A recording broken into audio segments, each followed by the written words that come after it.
a realização do leilão. A minha preocupação era essa, que pudesse escorregar alguma coisa para 2018. Então, esse prazo de 1 ano para angariar investidores, com todo o restante de contorno já tendo sido estabelecido, eu acho que é plenamente viável. Legal. Vamos agora para o Zé Oswaldo Cruz, da VLI, para que ele possa... Lá também, claro. E é importante que a gente tenha aqui 2 concessionárias, tanto a VLI quanto a MRS, mostrar o que ela já tem feito de antecipação àquilo que a gente prevê proximamente.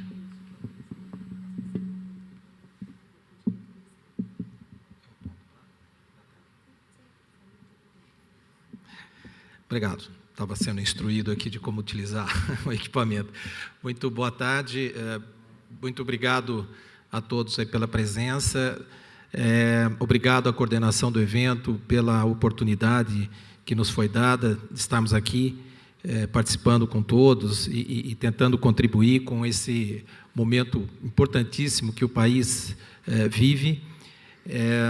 Eu queria também me desculpar com a coordenação, porque ano passado eu me comprometi de estar aqui falando de VLI, mas no último momento, por uma questão de urgência, em função da minha atividade na empresa, não pude vir. Mas, graças a Deus, esse ano deu certo e eu espero contribuir.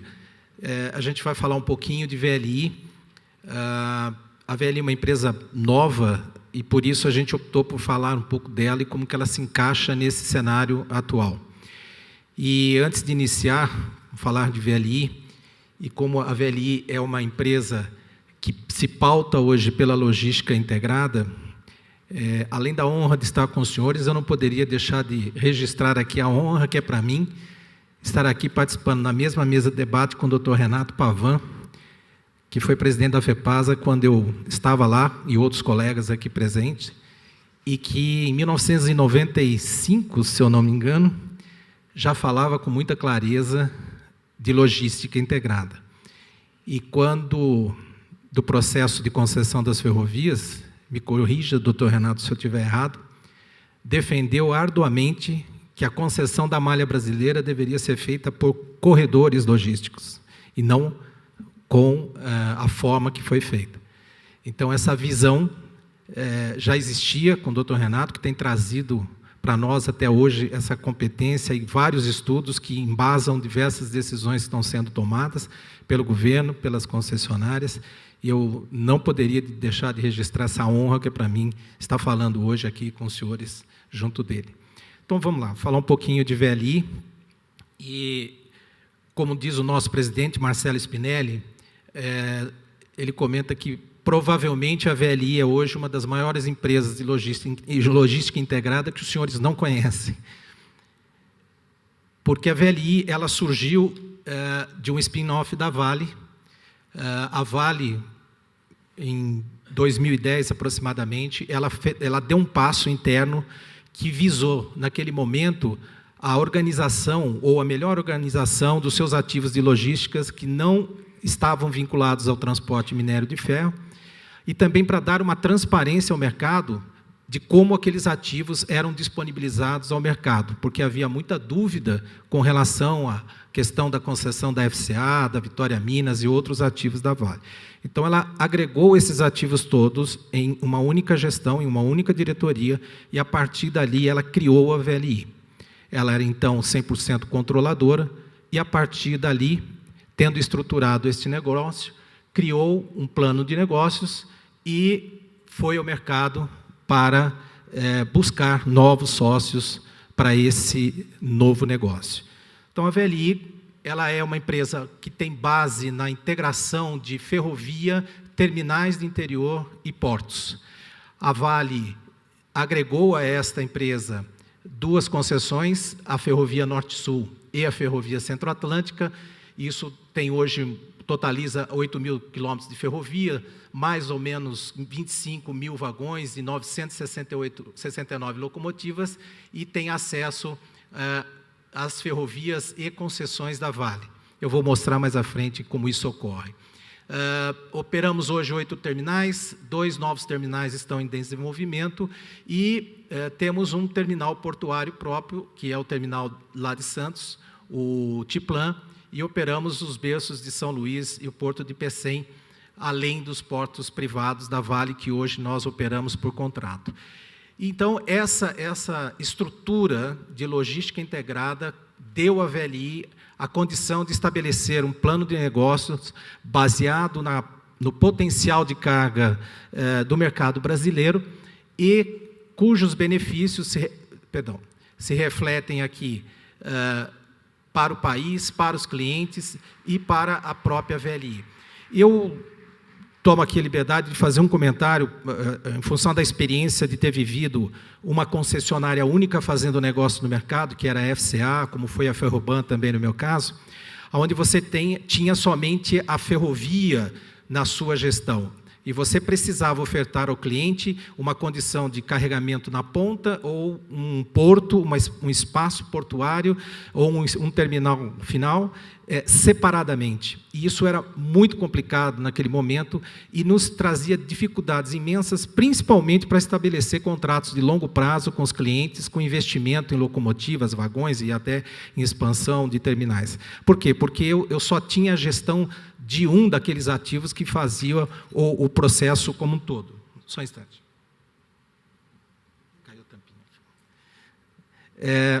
Neste caso, então, este conceito que nós temos hoje me permite sentar com o cliente e estabelecer com ele, com toda a segurança, contratos de longo prazo, porque eu tenho a gestão de todo esse complexo e consigo dar a ele condições seguras de preço, de performance, garantias de transporte e estabelecer, então, investimentos conjuntos com garantia de ressarcimento ou amortização. A Vale, então, como eu disse, ela foi ao mercado e ofertou um plano de negócios para esta empresa, e esta empresa, então, trouxe para dentro da sua composição societária a Brookfield canadense, tem hoje 26,5% de participação, a Mitsui com 20% e o FGTS com 16% aproximadamente, tendo ficado a Vale, então, com 38% das ações. Então, a VLI hoje é uma empresa independente da Vale, que tem a Vale como acionista, mas tem vida própria, né? A gente trabalha hoje para viabilizar o plano de negócio. A nossa base de negócio está hoje fincada principalmente no agronegócio. A gente coloca aqui alguns dos nossos clientes, não estão todos, é só uma exemplificação, nos produtos industrializados e na área de siderurgia e metalurgia. O carro-chefe é o agronegócio, e nos corredores que nós administramos, os maiores investimentos têm sido feitos para viabilizar a logística para captação maior dessas produções que estão crescendo, principalmente no centro-oeste, oeste da Bahia, no Triângulo Mineiro, em Goiás, e nas regiões que hoje nós já atendemos. E, da mesma forma, infraestruturas estão sendo viabilizadas para buscar o crescimento nesses outro mercado que nós atendemos.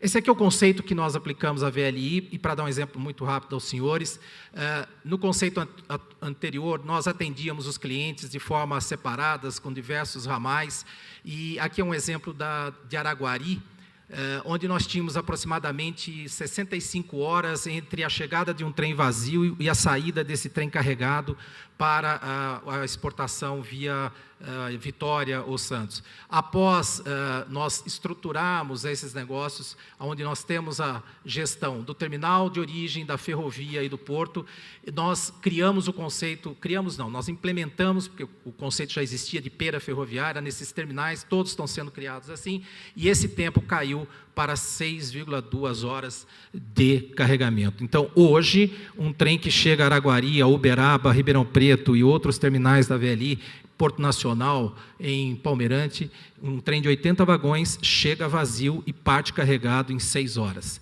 Então, o ganho de ativos que nós tivemos aqui é impressionante, e isso tem sido aplicado ao restante da ferrovia. Nós operamos hoje 5 corredores, O corredor norte, que já foi citado aqui pelo Alexandre, da Ferrovia Norte-Sul, onde nós temos a subconcessão da Valec, de Porto Nacional até a Ceilândia, e por direito de passagem, contrato operacional com a Vale, nós já atingimos o porto de Itaqui, onde temos o berço 105 sob nossa operação. O corredor centro-sudeste, que vai de Anápolis, Brasília, passando por Goiás, sul de Minas, São Paulo, chega ao Porto de Santos através da malha da LL, com quem também temos contrato de direito de passagem. É um corredor hoje onde nós estamos investindo, igualmente ao corredor norte, nossa maior energia. O corredor centro-leste, que sai da região do sul de Minas, do Triângulo Mineiro, vai até o Porto de Tubarão, através de direito de passagem pela Ferrovia Vitória-Minas, e operamos aqui 3 terminais por contratos operacionais com a Vale. E mais 2 corredores, o corredor Minas-Rio e o Minas-Bahia, que tem hoje um volume de carga menor do que esses 3, mas que tem potencialidade para crescer e deverão receber investimentos também. Então, nós operamos hoje esses ativos, que são a Ferrovia Centro-Atlântica Norte-Sul, Otiplan em Santos, antigo TUF. Esse nome foi dado em homenagem ao Luiz Antônio Mesquita, um grande profissional que atuou na Vale Fertilizantes, na Fosfértil, e contribuiu muito para muitos investimentos e melhorias na Baixada Santista. O berço 105 e terminais do interior, são 8 terminais hoje espalhados pela nossa malha. E operamos, através de contratos, a ferrovia passando em direito de passagem na Ferrovia Vitória-Minas, na Carajás, e operamos portos da Vale por contratos operacionais com autonomia. Essa é a VLI em números, é muito expressivo. Eu destaco aqui o plano de negócios da VLI até 2019, com 9 bilhões de investimentos. Esse plano está em plena execução, em função das situações que nós estamos vivendo na economia. Não houve retrocesso. Nós não temos nenhum centavo sendo reduzido aqui, apenas houve a extensão de um ou outro projeto em termos do tempo de implantação, mas até 2019 esse plano na sua íntegra estará viabilizado. 8 terminais, 5 corredores, atuamos em 9 estados, já movimentamos, o ano passado, 29 milhões de toneladas em portos e 50 milhões de toneladas nas nossas ferrovias através dos terminais. Aqui a nossa frota, como já foi dito, e temos aqui aproximadamente 6.500 empregados hoje trabalhando nas nossas atividades. E eu destaquei aqui somente um dos grandes investimentos que nós estamos fazendo, mais vinculado aqui ao Estado de São Paulo, mas para dar uma ideia aos senhores de como é o nosso plano de negócio.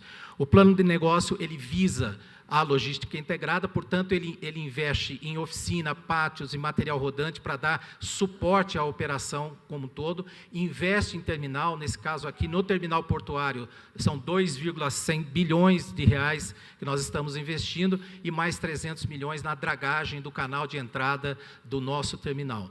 E uma geração de empregos muito significativa para o Estado, e isso ocorre nas outras regiões onde os nossos investimentos estão sendo verificados. Mas o fato aqui de ter destacado é para mostrar aos senhores com clareza que é um investimento que está fincado nas 3 principais atividades, no terminal, na ferrovia e em todos os ativos que completam essa rede para que a gente possa ter um serviço ofertado com qualidade.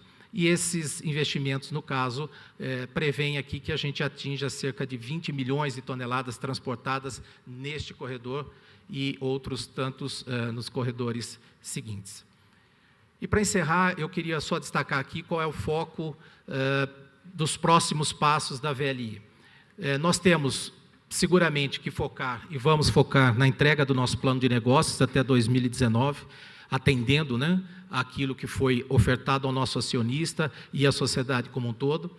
Nós estamos trabalhando, como o Alexandre já destacou aqui, na repactuação da concessão da FCA, é um ativo importante da nossa estrutura, a concessão da FCA termina em 2026, e nós temos grande interesse de tentarmos buscar a repactuação, como está sendo conduzido pela NTT. Nós estamos atentos à questão das novas concessões, nos interessa, obviamente, portanto, temos estudado, temos acompanhado, e conversando com o Castelo Branco agora há pouco aqui fora, eu vou aproveitar o gancho para dizer, nesse caso aqui, a VLI tem o foco na logística integrada, mas a experiência desses 3 anos também nos mostrou que algumas atividades das quais nós somos experientes podem ser exercidas sem que a gente perca o foco separadamente. Então, nós temos hoje, por exemplo, a operação do Porto de Pecém, temos a operação do TEMIB e estamos olhando outros investimentos e outros projetos ao longo do país que talvez possam ser de nosso interesse. Vamos continuar. E o outro foco é a expansão na capacidade portuária e acessibilidade de portos. Por quê? A gente tem esse problema no Brasil, talvez o doutor Renato vá falar sobre isso.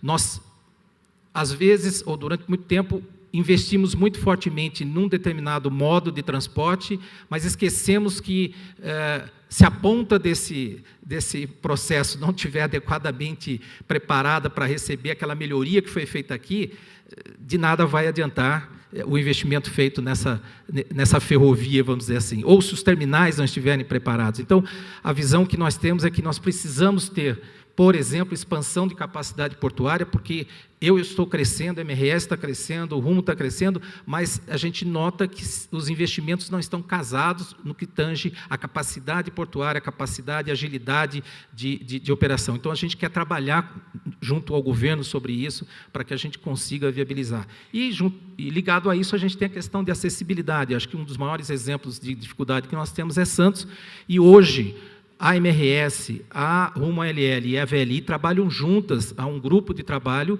que estuda e busca soluções conjuntas para essa questão da acessibilidade e melhoria da eficiência na operação da Baixada Santista. Eu acho que esse é um grande exemplo de como nós estamos postados hoje perante os interesses da sociedade e do governo para trazer, de fato, eficiência para a nossa logística e melhorar a competitividade do produto brasileiro no exterior. Era isso, eu me coloco à disposição para outras questões que os senhores tenham e vou me esforçar para responder. Obrigado.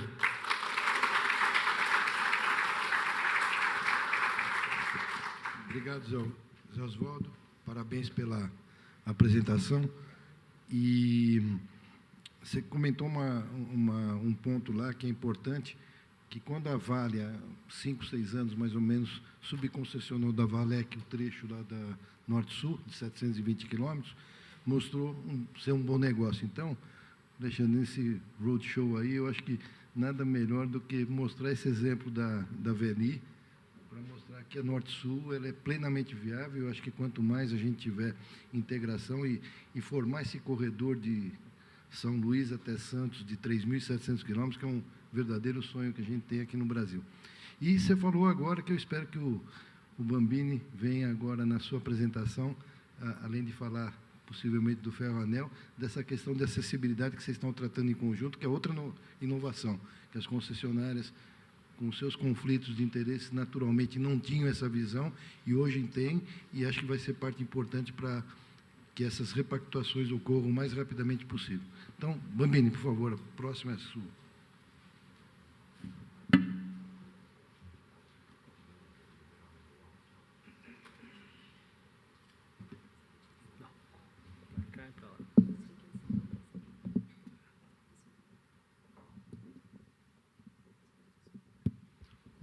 Boa tarde a todos.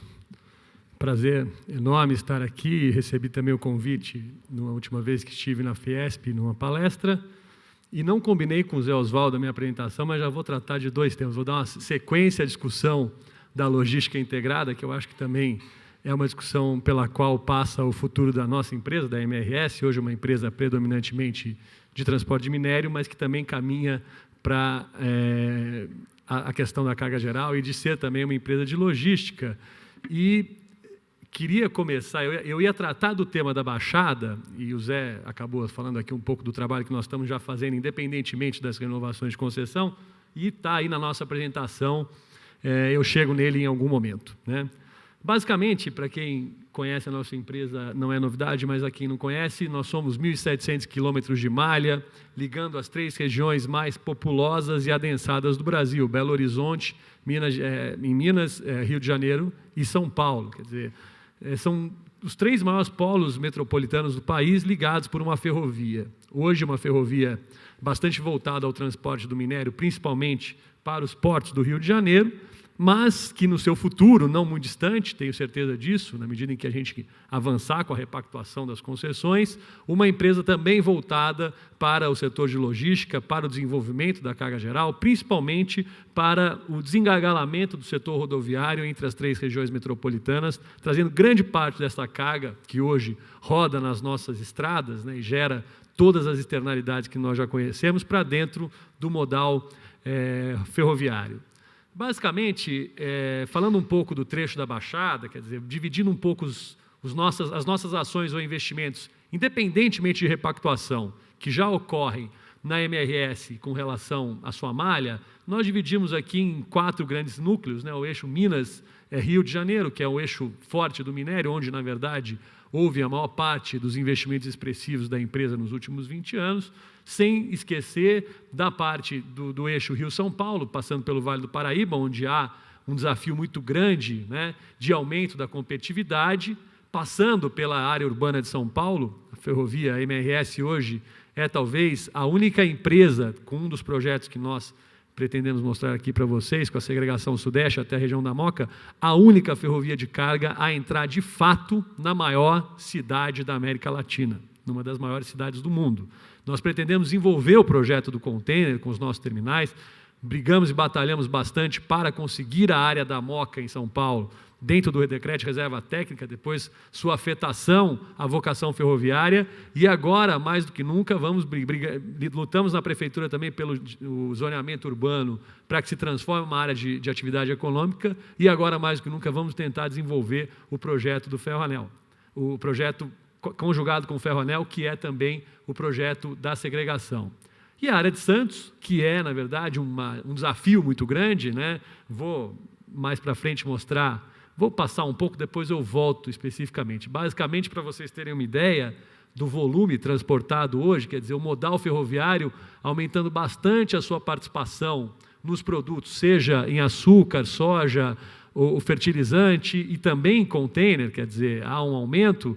E isso, embora vejam que container a nossa participação ferroviária é bastante baixa, e o quanto a gente tem para crescer para o setor ferroviário na questão do transporte do container, seja no sistema simples ou até no nosso sistema de containers duplo, denominado double stack. Grande parte, ou talvez hoje a maior parte desse volume, passa por Santos, né?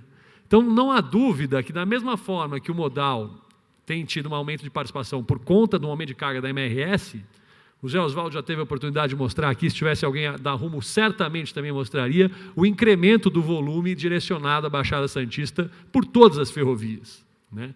E por mais que a gente caminhe, eu acho que caminhemos para um processo de melhoria das malhas existentes, de qualificação das malhas existentes, até de construção de novas malhas, não vai adiantar muita coisa você ter grandes malhas, grandes ferrovias, fazer ferroanel, chegar em Rio Grande da Serra a 60, numa velocidade média de 60, 65 até quilômetros por hora, mas chegar em Santos e engargalar e andar a 20. Né? Nós talvez cheguemos a um problema sério, que é uma grande fila de congestionamento. Isso envolve investimentos que nós já estamos projetando, tanto nas margens da MRS, quanto na descida da LL, como também na descida da Serra pela própria MRS. Acho que há uma peculiaridade que envolve a Portofer, que é uma concessão separada e não necessariamente discutida agora nesse projeto de renovação, mas que certamente também necessitará de investimentos expressivos mais adiante, né?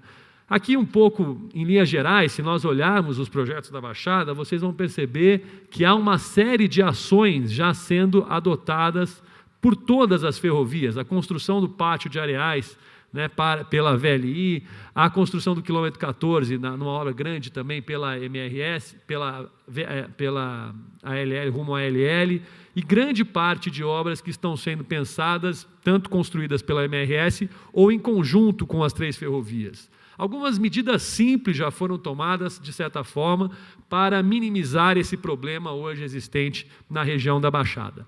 Vejam que existiam trens, os trens, cada um de nós, né, tem os seus prefixos. Havia necessidade dos trens mudarem a prefixação, cada prefixo de cada concessionária, quando os trens chegavam na região da Baixada. Hoje nós criamos um sistema de prefixação único. Além disso, nós criamos um regulamento ferroviário único, não havendo mais a necessidade de troca de maquinistas quando os trens das diferentes concessionárias chegam no mesmo destino, que são as margens e a entrada no porto para descarregar o produto. São ações simples que, evidentemente, não passam por grandes investimentos, mas por inovações de tecnologia